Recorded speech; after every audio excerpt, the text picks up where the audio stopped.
Joan Ryan, welcome to the Baseball Bookshelf. Thanks, Ron. Great to be here.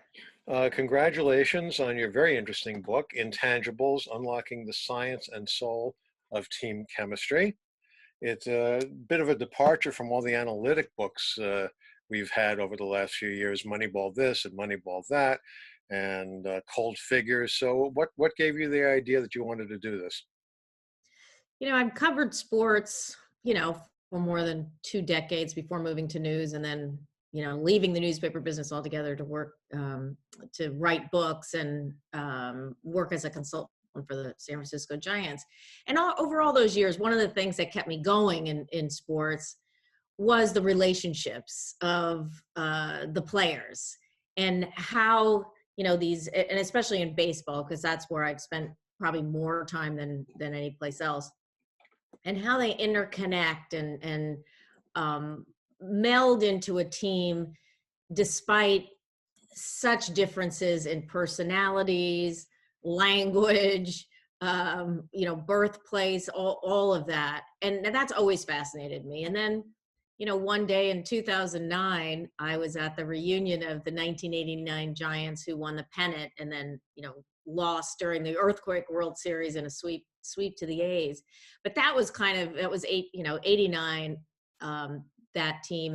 And I had recently moved from Florida to San Francisco and had never covered a professional team before. And that team just totally captivated me because of the factions that shouldn't have worked, and they did. And I really fell in love with that team because of the characters and because of their story.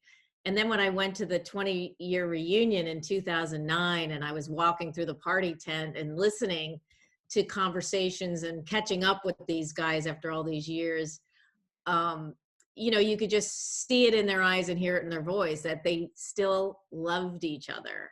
And all of them talked about that this was the best team chemistry team they had ever been on. And that got me thinking about, well, does team chemistry really exist? Because, as you referred to, Moneyball and all the analytics was, booming right then. And it was all about analytics. And team chemistry was dismissed as this, kind of lazy explanation for any team that overachieved and had, matching beards or, whatever. And I was like, there seems to be something there about team chemistry. So, I kind of just got the, bit in my teeth and I wanted to find out, well, does it exist? And if it exists, what is it? And then maybe most important, how does it affect performance? How does what happens in the clubhouse affect performance? And so that set me off on that 10-year journey. It's interesting you say, because what you said just made me think of the movie Eight Men Out. And I remember they were talking about the different factions on the team. You had the Southerners, you had the college educated, and they didn't get along with each other, and yet they still managed to succeed. So that I haven't thought about that movie in a long time. But talk a little bit about the differences between you list, I believe there are 7 different characters Right. on the team, and what they each contribute to the overall team chemistry. Talk about that a little bit, please. Yeah. And that comes when there's a lot of science in the book A and lot of science. a lot of science. And my theories are about team chemistry are all built on the science that I found. This is the one thing that isn't based on science. This was really observation over all these years, because I did have this, theory that you needed certain characters on a team to really have the best team chemistry. And I almost was thinking about it like a periodic table, right? You have these different, and then when you put different ones together, you get a different element, you get a different product. And that turned out, not to be true from what I found. But there still seemed to be this consistency of several characters, I call them archetype characters, that emerge on good chemistry teams. And I ran this list. I'd have this running list and run it by players and coaches and executives, and it pared down to 7. And my 7 are the warrior, and that's the guy who is somewhat of the encompassing of the strength of the team. It's like if we have that guy, we always have a chance to win. As you Whether it's explain these characters, could you give an example? like a Barry Bonds would be a warrior, or Kevin Durant would be a warrior. Like he's that guy that when he's on the court or he's on the field, we all, everybody stands up a little straighter. They always know they have a chance to win. And excuse me, I should say that your book is not just about baseball, it's about other sports as well. Right, exactly. The second one would be the jester. So that's the player that can break tension at any moment because of his humor. And I'm saying he, but there's also, this applies to female teams too, and there's women in the book. And the jester is the guy who also can deliver very, very sharp criticism, but when it's wrapped in humor, it lands a little softer. So his fellow players get the message, are held accountable, but also don't feel demeaned or isolated. And jester, I think, is the most important character on a team, frankly, because they can do so much because they have that humor. And a jester, gosh, who did I use in the book as the jesters? God, I have to think. I'm really sorry about that. Like a Mike Krukow. People outside of San Francisco won't know some of these people. Like Mike Krukow was a jester, holding the kangaroo court that baseball teams used to have. Oh God, who were they? Oh, like, Big Poppy in some ways was a jester, could break everybody up. And on teams, everybody kind of knows, and on the Warriors, weirdly enough, the jester is Klay Thompson, and you would never know. But within the clubhouse, he was the jester. There's the kid, the rookie who comes in and brings in this whole new kind of energy, and everybody is reminded about, why we love this game and how great this game is. And the kid goes in and into the dining room and is, into the kitchen, and is like, oh my God, a cappuccino maker, just excited about everything. And then on the other side is the sage, the veteran, who is almost like a grandpa, like David Ross was with the Cubs. I mean, they called him grandpa. And he's the guy who, takes somebody under their arm, and no judgment, no matter what's going on, they can go to the safety of the grandpa and say, I just suck right now. I have no idea what I'm doing. I'm never going to get another hit for the rest of my life.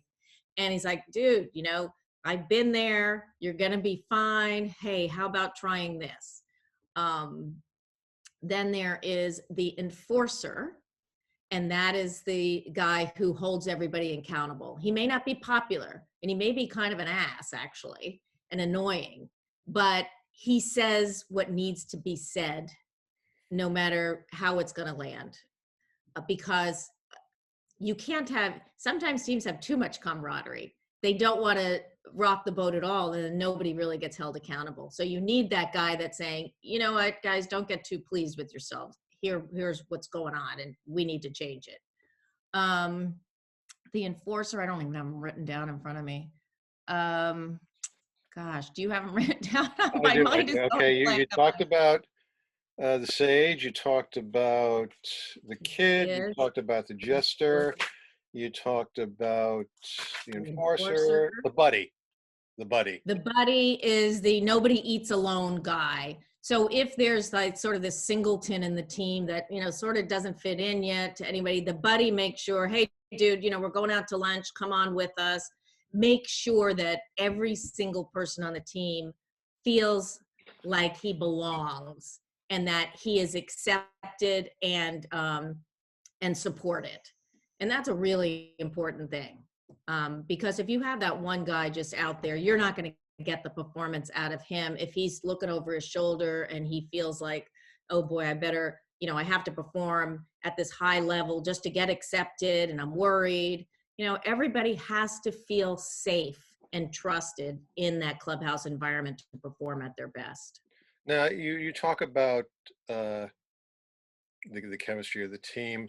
You talk about interviewing players and coaches and managers.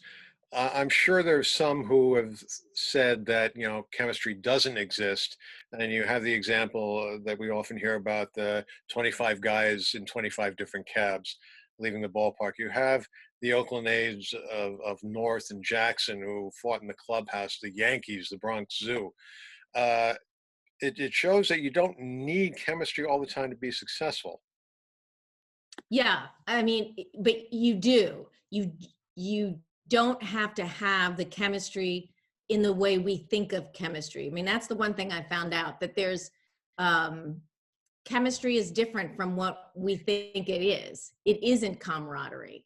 Camaraderie is like a state of fellowship, and even cohesion is not.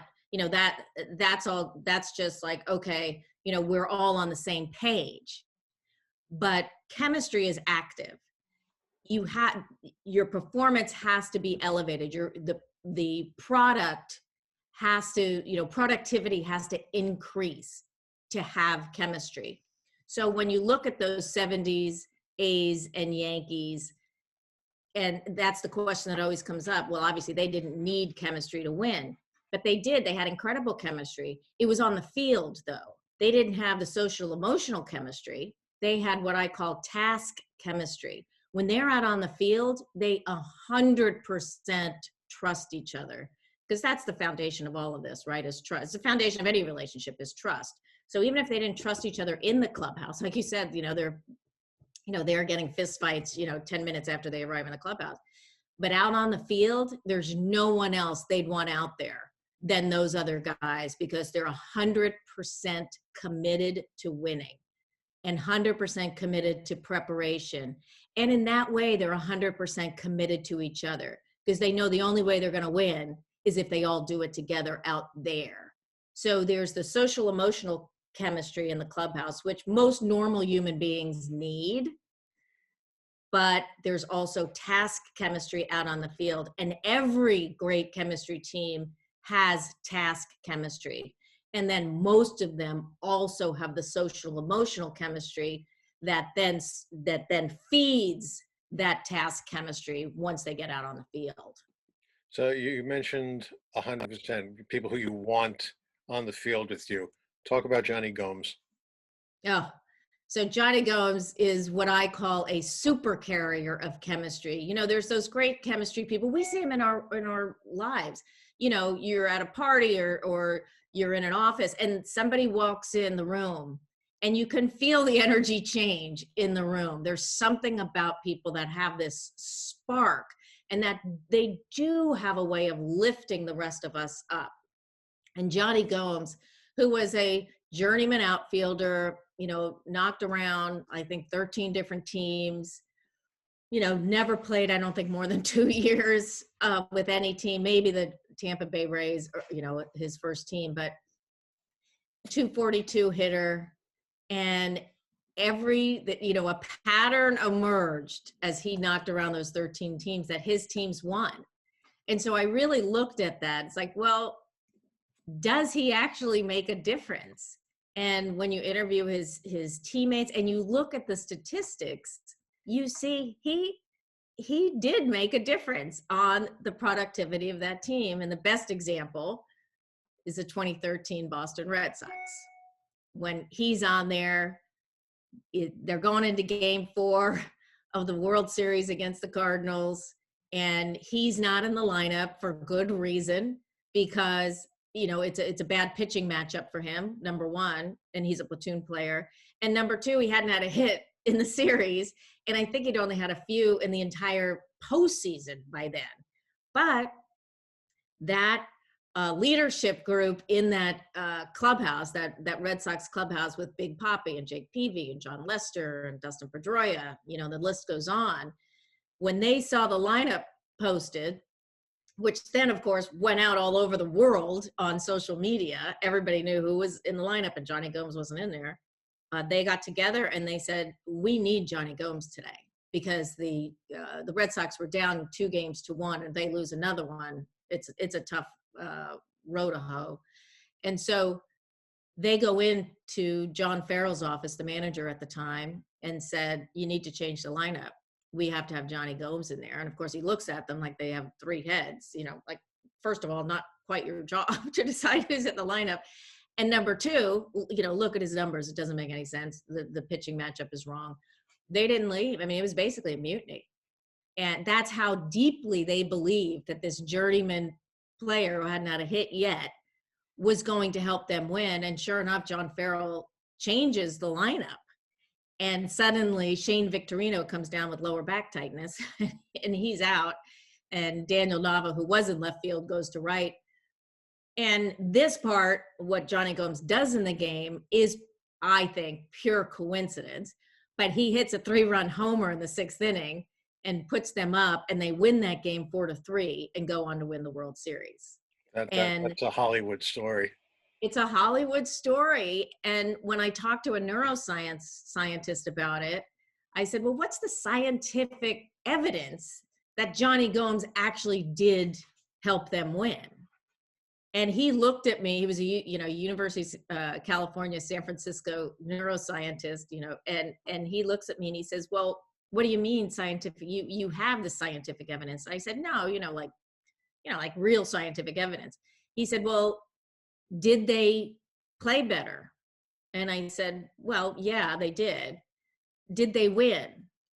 "Yeah, they did." He said, "Why don't people believe what their eyes see? Why do they need this other?" And I said, "Well, there's got to be another reason." He said, "Well, the other reason is that they believed he made them better. And it's just like a placebo, And so then I started thinking about Johnny Gomes as the human placebo, that if they believed enough that if he was on the field, they won, they had a greater likelihood of winning, because our brains then turn on that because we believe that we're better, and our brains respond and sends the messages down to our body that you are better. This is another movie reference. I'm full of movie references today. It reminds me of the movie Rudy, where at the end of the movie, all his teammates come in and say, "I want him to play in my spot. He deserves it." Not a great player, which reminds me of another question about Gomes. Why did he move around so much? If he's such a good player and all his teammates loved him and he was like that little lucky charm, why do teams move these guys around so much? Because the front office makes the decisions, not the players, and not even the managers. So there's, again, we talk about the evidence, and it's like front offices don't embrace the Johnny Gomes of the world. They appreciate them when they're there. Boy, they're such a great asset in the clubhouse. Everybody's happier. There's a good energy in the clubhouse.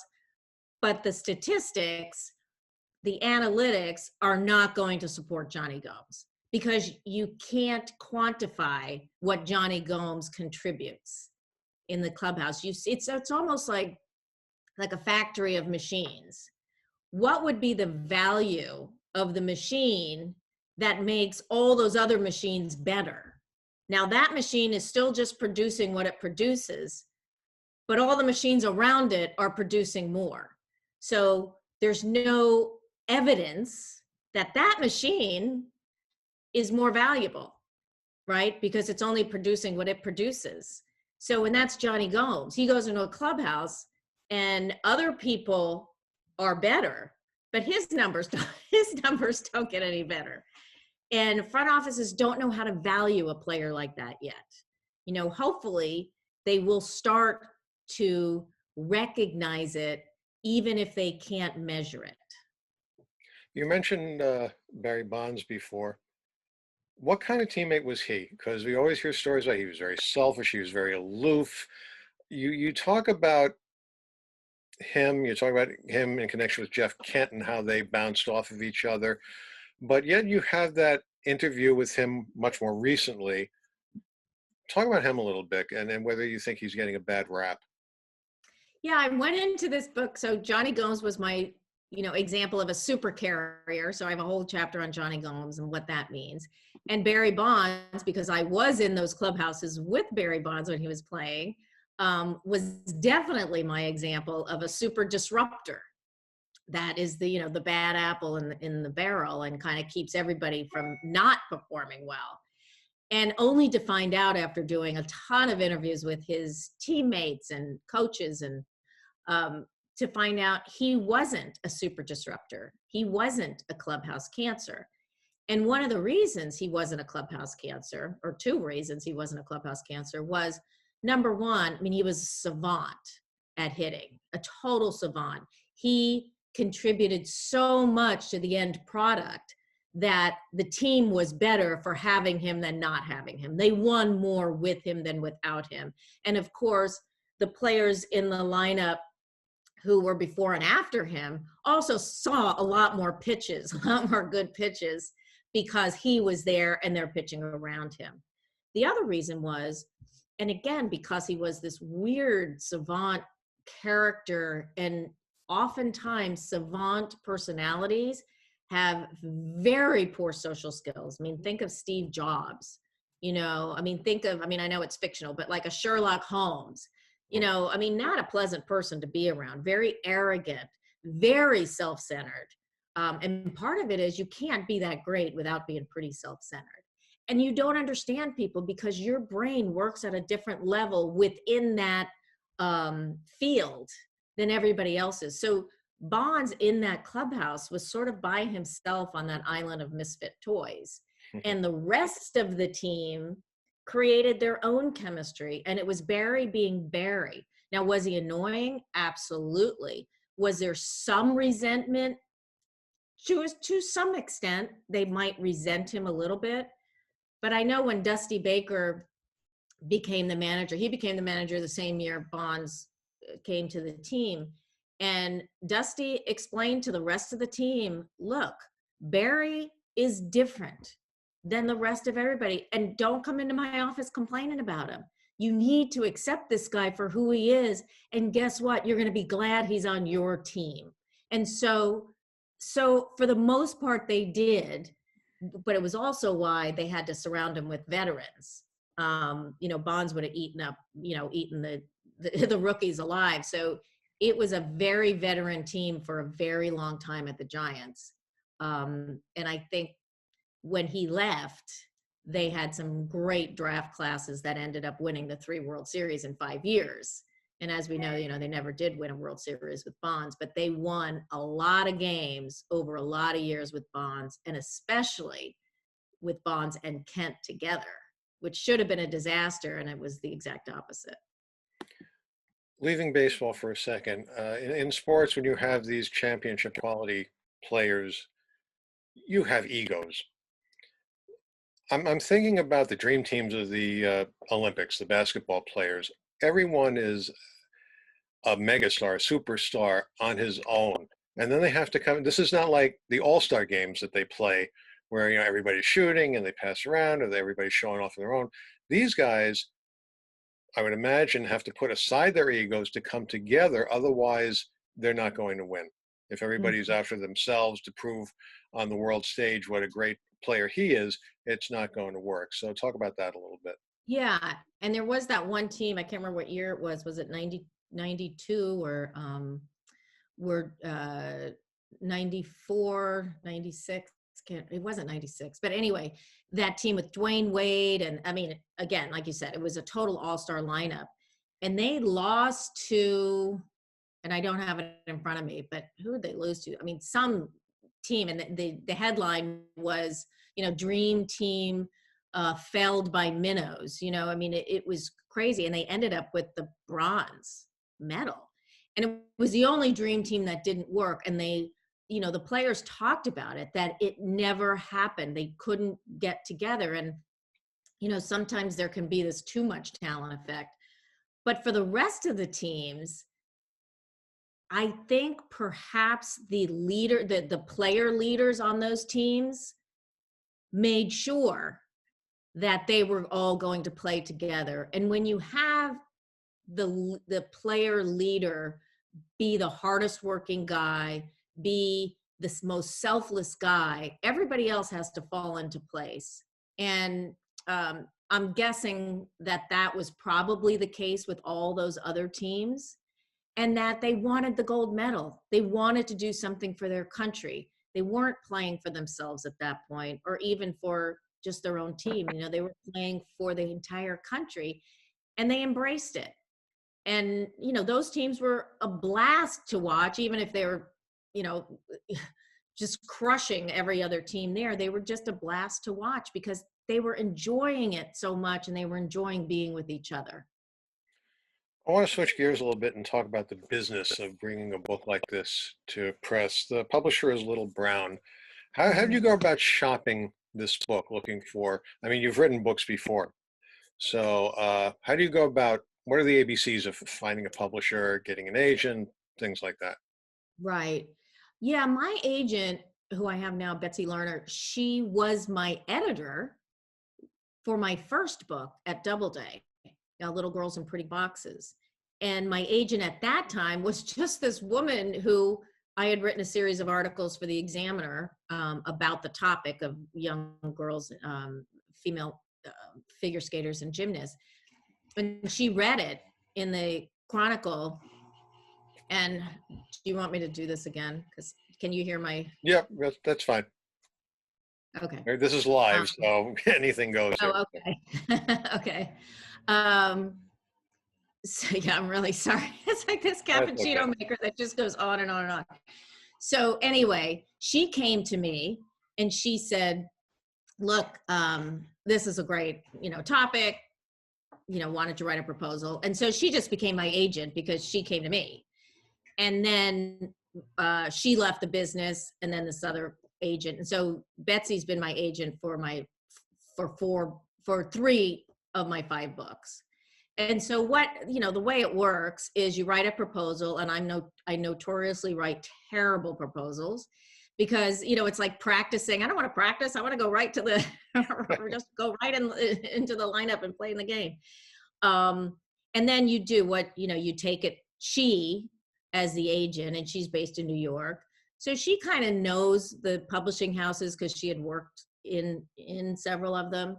And they kind of target different editors at the publishing houses who will respond to a book like this. And this was a bit of a challenge to sell because it was a hybrid book. Some thought it had too much science, some thought it had too much sports. Well, what kind of book is it? I mean, should you have chapters about businesses, how team chemistry, applies to business? So there was a range of responses from editors. And then I ended up with Little Brown in part because the editor that, bought the book, brought it into Little Brown, just totally got the concept, totally had his own ideas. Now, what happens a lot in publishing today is there's a lot of movement from one publisher to the next. So that fabulous editor left to go to a different publishing house. So my book became what is known as an orphan. Like, there's no rabbi, advocating for it. I didn't have that person. And, so my book was given to, this brand new editor who was taking all of the books of that other editor. So it was kind of overwhelmed. Good, really nice guy. But it wasn't his book. And so, that's always a difficult thing for both the new editor and the writer. But I'm really, really happy with how it turned out. It took me way long. I missed my deadline by 2 years. Wow. Yeah, I know, because you just keep reading more and more Sure. about the science and interviewing more and more people because, I mean, I was totally in over my head on the science. So you have to make sure you get it right. And then you have to make sure that you're connecting it to what's actually going on in clubhouses and locker rooms. So which science am I using to then give insight to what was going on in that particular clubhouse or locker room that helped elevate their performance? So there were a lot of times I just thought, I'm never, ever going to get my arms around this. It's just too complex. And even like the structure of it, how do you structure it? How do you balance the science and the stories from inside the clubhouse and locker room. Um, so anyway, it was quite a laborious um, uh, effort. And frankly, and I say this publicly, I am never writing another book. It's just, Never say seriously, never. I am never, because it's just so hard. Mhm. It's just really hard. And this was a particularly ambitious project, but I was obsessed with it. So that's what kept me going on it. And I'm still kind of obsessed with it because I know I've just scratched the surface. There's so much to know about team chemistry, because basically, the study of team chemistry is a study of human nature, and we'll never finish figuring all that out, will we? So, but that's part of what makes it so fascinating to write about and research. Well, if the final product is any indication of the chemistry involved, this is good chemistry. We've been talking with Joan Ryan, author of Intangibles, Unlocking the Science and Soul of Team Chemistry. Joan, thank you very much for talking with us today. Thanks so much, Ron. It was a pleasure.